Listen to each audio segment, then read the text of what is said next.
കേരളത്തിലെ മുഖ്യമന്ത്രി ചർച്ച നിർണായക ഘട്ടത്തിലേക്ക്. ഇന്ന് നേതാക്കളുമായി ഹൈക്കമാൻഡ് ചർച്ച നടത്തും. സമവായത്തിലെത്തിയാൽ ഇന്ന് തന്നെ മുഖ്യമന്ത്രിയെ പ്രഖ്യാപിക്കും എന്നതാണ് വിവരം. വി.ഡി. സതീശനും രമേശ് ചെന്നിത്തലയും സണ്ണി ജോസഫും ഡൽഹിയിലെത്തിയിട്ടുണ്ട്. അതേസമയം വി.ഡി. സതീശനുള്ള പിന്തുണയിൽ അയയില്ല എന്ന ഉറച്ച നിലപാടിലാണ് ലീഗുള്ളത്.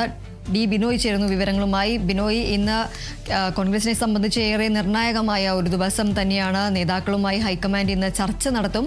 ഈ ചർച്ച ഒരു സമവായത്തിലെത്തിയാൽ ഇന്ന് തന്നെ മുഖ്യമന്ത്രി ആരാണ് എന്നൊരു പ്രഖ്യാപനം ഉണ്ടാകാനാണ് സാധ്യത. എന്തൊക്കെയാണ് മറ്റു വിവരങ്ങൾ? മുഖ്യമന്ത്രി തീരുമാനം സംബന്ധിച്ച് എല്ലാ കണ്ണുകളും ഡൽഹിയിലേക്ക് എന്ന് പറയുന്നതായിരിക്കും ശരി. സീനിയോറിറ്റിയുടെ ക്രമം പരിശോധിക്കുകയാണെങ്കിൽ രമേശ് ചെന്നിത്തലയും എം.എൽ.എമാരുടെ പിൻബലത്തിൻ്റെ കാര്യത്തിലാണെങ്കിൽ കെ.സി. വേണുഗോപാലും, അതേസമയം മറ്റു ചില ഘടകങ്ങൾ, അതായത് ഘടകകക്ഷികളുടെ പിന്തുണയുടെ കാര്യത്തിലാണെങ്കിൽ വി.ഡി. സതീശനുമാണ് മുൻപിൽ. ഇത്തരത്തിൽ മൂന്ന് പേരും വ്യത്യസ്തമായ പിന്തുണകൾ അറിയിച്ചുകൊണ്ട് മുന്നോട്ട് പോകുന്ന ഒരു സാഹചര്യം. ഈ സാഹചര്യത്തിൽ ഇന്ന് ഹൈക്കമാൻഡ് നേതൃത്വം മൂന്ന് പേരെയും ഒരുമിച്ചും അതുപോലെ തന്നെ ഓരോരുത്തരെയും വേറെ വേറെയും കാണാനാണ് തീരുമാനിച്ചിട്ടുള്ളത്. എല്ലാവർക്കും പറയാനുള്ളത് കേൾക്കും. ഇന്നോ നാളെയോ തന്നെ മുഖ്യമന്ത്രി പ്രഖ്യാപനം ഉണ്ടാകും എന്നുള്ളത് ഏകദേശം ഉറപ്പാണ്.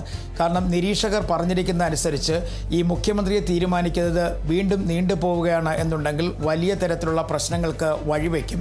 അതൊഴിവാക്കാൻ എത്രയും വേഗത്തിൽ മുഖ്യമന്ത്രി പ്രശ്നം ചർച്ച ചെയ്ത് പൂർത്തിയാക്കണം എന്നൊരു നിർദ്ദേശം കഴിഞ്ഞ ദിവസം ഈ നിരീക്ഷകർ തന്നെ മുന്നോട്ട് വച്ചിരുന്നു. അതിനെല്ലാം ഉപരിയായി വി.ഡി. സതീശനെ പിന്തുണയ്ക്കുന്നവർ തെരുവിലിറങ്ങിയതും ഒപ്പം തന്നെ വി.ഡി. സതീശന് അനുകൂലമായി മുദ്രാവാക്യമുയർത്തിയതും കെ.സി. വേണുഗോപാലിൻ്റെ പോസ്റ്ററുകൾ വലിച്ചു കയറിയതുമൊക്കെ തന്നെ വലിയ ചർച്ചയാക്കി ഡൽഹിയിലേക്ക് മാറ്റിയിട്ടുണ്ട്.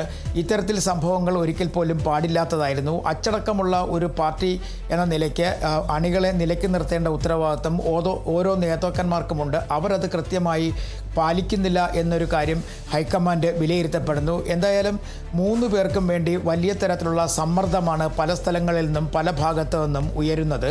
കഴിഞ്ഞ ദിവസം കേരളത്തിലെത്തിയ കേന്ദ്ര നിരീക്ഷകരോട് കൃത്യമായും ലീഗും ഘടകകക്ഷികളും അവർക്ക് പറയാനുള്ള കാര്യങ്ങൾ പറഞ്ഞു. അതിൻ്റെ അർത്ഥം ലീഗ് ഉൾപ്പെടെയുള്ള ചില ഘടകകക്ഷികൾ വി.ഡി. സതീശന് അനുകൂലമായ നിലപാടാണ് സ്വീകരിച്ചിരിക്കുന്നത്.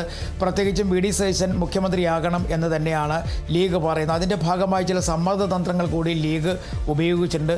ഒരു പക്ഷേ ലീഗ് ആഗ്രഹിക്കുന്ന തരത്തിൽ വി.ഡി. സതീശനെ മുഖ്യമന്ത്രിയാക്കിയില്ല എന്നുണ്ടെങ്കിൽ മന്ത്രിപദം പോലും വേണ്ട എന്ന് വെക്കും എന്നുള്ള തരത്തിലേക്കാണ് അവർ കാര്യങ്ങൾ പറഞ്ഞു വെക്കുന്നത്. പുറത്ത് ഒരു ശക്തിയായി UDFനെ പിന്തുണച്ച് അല്ലെങ്കിൽ UDFിൽ നിന്നുകൊണ്ട് കോൺഗ്രസിനെ പിന്തുണച്ച് മുന്നോട്ട് പോകും. അതേ നിലപാട് തന്നെ ഒരു പക്ഷേ ഘടകകക്ഷികൾ സ്വീകരിക്കാനുള്ള സാധ്യതയും തള്ളിക്കളയാനാകില്ല. അങ്ങനെയാണെന്നുണ്ടെങ്കിൽ അത് കോൺഗ്രസിനെ സംബന്ധിച്ചിടത്തോളം വലിയ തരത്തിലുള്ള ഒരു സമ്മർദ്ദ തന്ത്രമായി മാറും. കുറുമുന്നണികൾ ഇത്തരത്തിൽ നീക്കങ്ങൾ നടത്തുന്നതിനോട് കോൺഗ്രസിനകത്തെ ഒരു വിഭാഗം നേതാക്കന്മാർക്ക്, അതായത് ഇത്തരത്തിലുള്ള ചില നീക്കങ്ങൾ വലിയ തരത്തിലുള്ള പ്രതിസന്ധികൾ സൃഷ്ടിക്കും. 1995 കാര്യങ്ങളും 2001 കാര്യങ്ങളും ഇത്തരത്തിലെ പ്രശ്നങ്ങൾ ഉണ്ടാക്കിയിട്ടുണ്ട് എന്ന് തന്നെയാണ് പറയുന്നത്. കാരണം മുഖ്യമന്ത്രിയായിരുന്ന സമയത്ത് കെ കരുണാകരൻ്റെ രാജിക്ക് വഴിയൊരുക്കിയതും ഒപ്പം തന്നെ ഈ 2001 എ.കെ. ആന്റണിയുടെ രാജിക്ക് വഴിയൊരുക്കിയതും ഒക്കെ തന്നെ ഇത്തരത്തിൽ ഈ ഘടകകക്ഷികൾ ഉയർത്തിക്കൊണ്ടുവന്ന സമ്മർദ്ദ തന്ത്രങ്ങളാണ് എന്നാണ് വ്യക്തമാക്കുന്നത്. എന്തായാലും ഇത്തരം സമ്മർദ്ദ തന്ത്രങ്ങളെ അതിജീവിക്കേണ്ട ആവശ്യം കോൺഗ്രസിന് നിലവിലെ സാഹചര്യത്തിൽ ഉണ്ട്. അതുകൊണ്ട് തന്നെ കോൺഗ്രസ് നിർണായകമായ ഒരു തീരുമാനത്തിലേക്ക് കടക്കുമ്പോൾ ഏതൊക്കെ തരത്തിൽ ഘടകകക്ഷികൾ പ്രതികരിക്കും എന്നുള്ളതാണ് ഇപ്പോൾ വലിയ ചർച്ചയാക്കി മാറിക്കൊണ്ടിരിക്കുന്നത്. അതേസമയം മൂന്ന് പേരും വലിയ പ്രതീക്ഷയിലാണ്.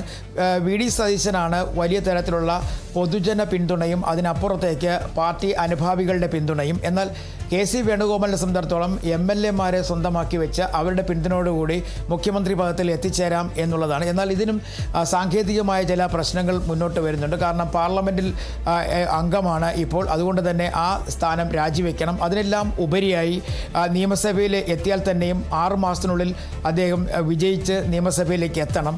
നിലവിലെ സാഹചര്യത്തിൽ കോൺഗ്രസിന് മൃഗീയമായ ഭൂരിപക്ഷം ഉണ്ടെങ്കിൽ തന്നെയും ഈ കോൺഗ്രസിൻ്റെ അകത്തുള്ള പടലപ്പിണക്കങ്ങളും ഒപ്പം വി.ഡി. സതീശന് അനുകൂലമായി അണികൾ നിലകൊള്ളുന്ന ഒരു സാഹചര്യം കൂടി ഉള്ളത് കൊണ്ട് തന്നെ ഒരു പക്ഷേ കെ.സി. വേണുഗോപാൽ മത്സരിച്ചാൽ എത്ര കണ്ട് വിജയപ്രദമാകും ആ മത്സരം എന്നുള്ള കാര്യത്തിലും കോൺഗ്രസിന് ആശങ്കയുണ്ട്. അതുകൊണ്ട് തന്നെ കഴിഞ്ഞ ദിവസം പ്രിയങ്ക ഗാന്ധിയുമായിട്ടൊക്കെ എല്ലാവരും ചർച്ച നടത്തിയിരുന്നു.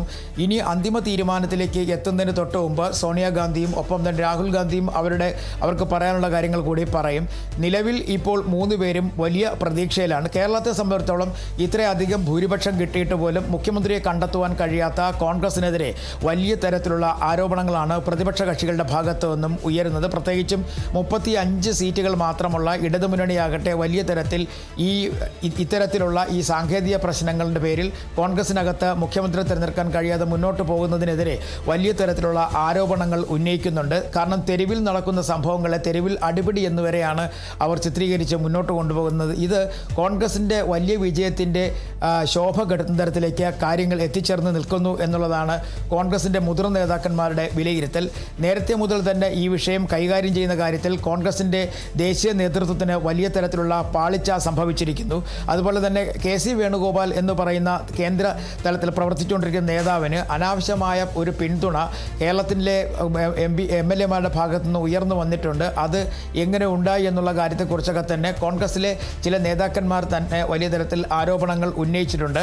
വരും ദിവസങ്ങളിലും ഈ ആരോപണങ്ങൾ ശക്തമാക്കി മുതിർന്ന നേതാക്കന്മാർ മുന്നോട്ട് പോകും. ഇതിൽ പ്രധാനപ്പെട്ട മറ്റൊരു കാര്യം ഈ മുതിർന്ന നേതാക്കന്മാരുടെ കാര്യത്തിൽ പ്രത്യേകിച്ചും AK ആൻ്റണി, PJ കുര്യൻ തുടങ്ങിയ നേതാക്കളൊക്കെ തന്നെ തീരുമാനം ഹൈക്കമാൻഡ് എടുക്കണം എന്ന് പറഞ്ഞിട്ടുണ്ടെങ്കിൽ തന്നെയും VD സതീശനോട് ഒരു അനുഭാവമായ നിലപാട് സ്വീകരിച്ചിട്ടുണ്ട് എന്നുള്ളതാണ് ഒരു പ്രധാനപ്പെട്ട കാര്യം. അതായത് മുതിർന്ന നേതാക്കന്മാരുടെ കൂടി ഒരു പിന്തുണ VD സതീശന് അനുകൂലമായി ലഭിക്കുന്നുണ്ട്. ഇതിൽ മറ്റൊരു ആരോപണം ഉയർന്നു വന്നിരിക്കുന്നത് പല MLA-മാരെയും അവരുടെ പക്ഷത്ത് അല്ലെങ്കിൽ KC പക്ഷത്തിനൊപ്പം നിർത്താൻ വലിയ തരത്തിലുള്ള നീക്കം അയാളുടെ കുറെ അല്ലെങ്കിൽ KC വേണുഗോപാലിൻ്റെ ഏജന്റുമാരായി പ്രവർത്തിക്കുന്ന ചില MLA-മാർ സംസ്ഥാനത്തുണ്ട് എന്ന തരത്തിലും ആരോപണം ഉയർന്നിരിക്കുന്നു. എന്തായാലും വലിയ തരത്തിലുള്ള ആശങ്കകളും ഒപ്പം തന്നെ അതിനുപരി പ്രതിസന്ധിയുമാണ് ഇപ്പോൾ കോൺഗ്രസ് നേരിട്ട് കേരളത്തിൻ്റെ കാര്യത്തിൽ മുന്നോട്ട് പോകുന്നതെന്ന് വേണമെങ്കിൽ പറയാൻ കഴിയും. ഇന്നല്ലെങ്കിൽ നാളെ മുഖ്യമന്ത്രിയെക്കുറിച്ചുള്ള അന്തിമ തീരുമാനത്തിൽ എത്തിച്ചേരാൻ കഴിയും എന്നുള്ള പ്രതീക്ഷ കോൺഗ്രസ് നേതാക്കന്മാർ പങ്കുവയ്ക്കുന്നുണ്ടെങ്കിൽ തന്നെയും ഇനി ഈ 3 നേതാക്കന്മാർ അതായത് KC വേണുഗോപാൽ, രമേശ് ചെന്നിത്തല, VD സതീശൻ ഇവരുടെ കാര്യത്തിൽ ഒരു അന്തിമ തീരുമാനത്തിലേക്ക് എത്തേണ്ടതും അതുമായി ബന്ധപ്പെട്ട കൃത്യമായ ഒരു തീരുമാനം എടുക്കേണ്ടതും ഹൈക്കമാൻഡ് ആയതുകൊണ്ട് തന്നെ വളരെ ആലോചിച്ച് ശ്രദ്ധയോടുകൂടിയായിരിക്കും ഒരു തീരുമാനത്തിലേക്ക് കടക്കുക. കാരണം UDF-ൻ്റെ കെട്ടുറപ്പിനെ ബാധിക്കാത്ത തരത്തിൽ കാര്യങ്ങൾ എടുക്കണം. അതേസമയം VD സതീശനെ അനുകൂലിക്കുന്ന ആളുകൾ ഈ ഘടകകക്ഷികളുടെ പിന്തുണയെ വലിയ തരത്തിൽ ഒരു സഹായമായി തന്നെ കാണുമ്പോഴേക്കും KC വേണുഗോപാലിൻ്റെ ഒപ്പം നിൽക്കുന്ന ആളുകളാണ് ഈ ഇത്തരത്തിൽ ഘടകകക്ഷികളെ വലിയ തരത്തിൽ ഒരു വിമർശന രൂപേണ കാണുന്നത്. പ്രത്യേകിച്ചും ഈ ഘടകകക്ഷികൾക്ക് ഈ കോൺഗ്രസിനകത്തുള്ള കാര്യങ്ങളിൽ ഇടപെടാൻ അവസരം നൽകുന്നത് അത് പിന്നീട് ഭാവിയിൽ ദോഷം ചെയ്യും. വേണ്ടി വന്നാൽ കുറുമുന്നണിയായി നിന്നുകൊണ്ട് ഇവർ സമ്മർദ്ദതന്ത്രങ്ങളുമായി മുന്നോട്ട് പോകാൻ ഒരു ശ്രമം നടത്തും. അത് അംഗീകരിക്കാൻ ആകില്ല. നേരത്തെ തന്നെയും പല അവസരങ്ങളിലും ഈ UDF-യിലെ ഘടകകക്ഷികൾ ഇത്തരത്തിൽ ചില സമ്മർദ്ദതന്ത്രങ്ങൾ നടത്തുന്നതിന് വേണ്ടി കോൺഗ്രസിനെതിരെ തിരിഞ്ഞിട്ടുണ്ട്. അപ്പോൾ ഇത്തരം കാര്യങ്ങളൊക്കെ മുഖവിലേക്ക് എടുത്തുകൊണ്ട് വേണം ഒരു പൂർണ്ണമായ ഒരു പ്രശ്ന പരിഹാരത്തിലേക്ക് കടക്കേണ്ടതെന്നാണ് കോൺഗ്രസിലെ ചില നേതാക്കന്മാർ പറയുന്നത്. എന്തായാലും ഇന്നും മുഴുവൻ സമയവും ചർച്ച തന്നെയാണെന്ന് വേണമെങ്കിൽ പറയാൻ കഴിയും. പക്ഷേ കേരളത്തിൽ നിന്നും ഡൽഹിയിലെത്തിയിരിക്കുന്ന നേതാക്കന്മാർക്ക് എപ്പോൾ കൂടിക്കാഴ്ച ഉണ്ടാകും എന്നുള്ള കാര്യത്തിൽ ഒരു വ്യക്തത വരുത്തിയിട്ടില്ല. അല്ലെങ്കിൽ ഈ നേതാക്കന്മാർ ഏത് സമയത്താണ് കാണേണ്ടതെന്നുള്ള കാര്യത്തിൽ ഒരു തീരുമാനം ഇതുവരെയായും ഹൈക്കമാൻഡ് പ്രഖ്യാപിച്ചിട്ടില്ല. എന്തായാലും ഇന്ന് തന്നെ കൂടിക്കാഴ്ച ഉണ്ടാകും. വൈകുന്നേരത്തോടു കൂടി തന്നെ ഒരു അന്തിമ തീരുമാനത്തിലെത്താൻ കഴിയും എന്ന പ്രതീക്ഷയാണ് നേതാക്കന്മാർക്ക് ഉള്ളത്. അതിന് തൊട്ട് പിന്നാലെ നാളെയോടുകൂടി പ്രഖ്യാപനം, ബുധനാഴ്ചയോടുകൂടി സത്യപ്രതിജ്ഞ. ഇതാണ് ഇപ്പോൾ കോൺഗ്രസിൽ നിന്ന് പുറത്തു വരുന്ന വാർത്തകൾ. നിലവിലെ സാഹചര്യത്തിൽ 21 അംഗ മന്ത്രിസഭ എന്നതാണ് കോൺഗ്രസ് കണക്കാക്കുന്നത്. അങ്ങനെയാണെന്നുണ്ടെങ്കിൽ ഘടകകക്ഷിയായ ലീഗിന് 5 മന്ത്രിസ്ഥാനം ലഭിക്കും. ബാക്കിയുള്ളവർക്കൊക്കെ ഓരോ മന്ത്രിസ്ഥാനം വീതം നൽകുന്നതിനെക്കുറിച്ചും ആലോചിച്ച് കഴിഞ്ഞിട്ടുണ്ട്. പരമാവധി മന്ത്രിസ്ഥാനം കുറച്ചുകൊണ്ട് ചിലവുകൾ കുറച്ച് മുന്നോട്ട് പോകുന്നതിനെക്കുറിച്ചാണ് കോൺഗ്രസ് ഇപ്പോൾ തീരുമാനിച്ചിരിക്കുന്നത്. എന്തായാലും വലിയ തരത്തിലുള്ള തർക്കങ്ങളും ചർച്ചകളും കോൺഗ്രസിനകത്ത് കേരളത്തിലും ഒപ്പം തന്നെ കേരളത്തിന് പുറത്ത് ഡൽഹിയിലുമൊക്കെ നടക്കുന്നുണ്ട്. ഇന്ന് വൈകുന്നേരത്തോടു കൂടി ഒരു അന്തിമ തീരുമാനത്തിൽ എത്തിച്ചേരുമെന്ന് പ്രതീക്ഷിക്കാം. ശരി, എന്നാലും കേരളത്തിലെ മുഖ്യമന്ത്രി ചർച്ചയിൽ ഇന്ന് ഏറെ നിർണായകമായ ദിവസം തന്നെയാണ്. ഇന്ന് നേതാക്കളുമായി ഹൈക്കമാൻഡ് ചർച്ച നടത്തും. ഈ ചർച്ചയിൽ ഒരു സമവായമായാൽ ഇന്ന് തന്നെ മുഖ്യമന്ത്രിയെ പ്രഖ്യാപിക്കും എന്നതാണ് ലഭിക്കുന്ന വിവരം. VD സതീശനും രമേശ് ചെന്നിത്തലയും സണ്ണി ജോസഫും ഡൽഹിയിൽ എത്തിയിട്ടുണ്ട്. അതേസമയം VD സതീശനുള്ള പിന്തുണയിൽ അയയില്ല എന്ന ഉറച്ച നിലപാട് തന്നെയാണ് ലീഗ് സ്വീകരിക്കുന്നത്. ഡി ബിനോയാണ് വിവരങ്ങൾ നൽകിയത്.